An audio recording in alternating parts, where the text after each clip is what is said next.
Beraber. Penaltı vuruş eliyle. Hayır. Yes. Gol. Haydi sizinkisi 11 gol metre attı. vurdu, 11 metre vurdu. Bizimkisi atsın. Hadi güvenle.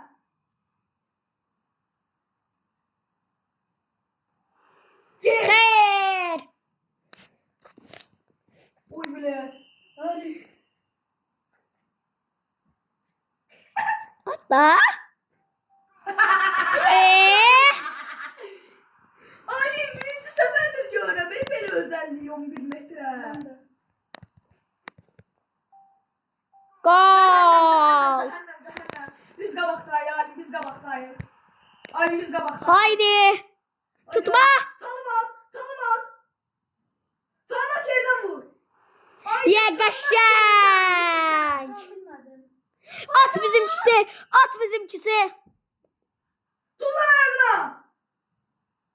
At. Atlara. Gol. Gel. Şimdi hadi indi. Sen güvenle bırak. Talamat. Tula. Yeah baby. Hayır. Birden hakkımız kaldı. Yes. Oyun sözünü attı. Arif. İnanıyorum sana. Hayır. Tut. Hayır. Bunu atmalıyıq. Hayır. At ne olar at. Tutarsan Ali.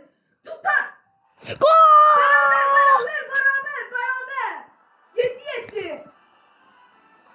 Arif. Ali. Ali ne karısın? Hayır. Bir tane de bizdedir. Hayır. Ani ölüm. Koydu. Hayır. Senin ismin biraz normal ama. Ne olar tut. Bırak ne olur bu? Bıraksan. Vurma. Tut. Kaleci. Yes. Aile insanımızı söyledi seslerden. Hayır. Atacağıq. Ali güvenle. Hayır. Bende de sıra. Ali ne olur. Ay da Arif'ti.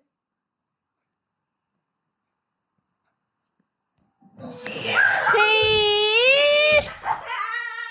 Ay yine. Ali. Tutarsan.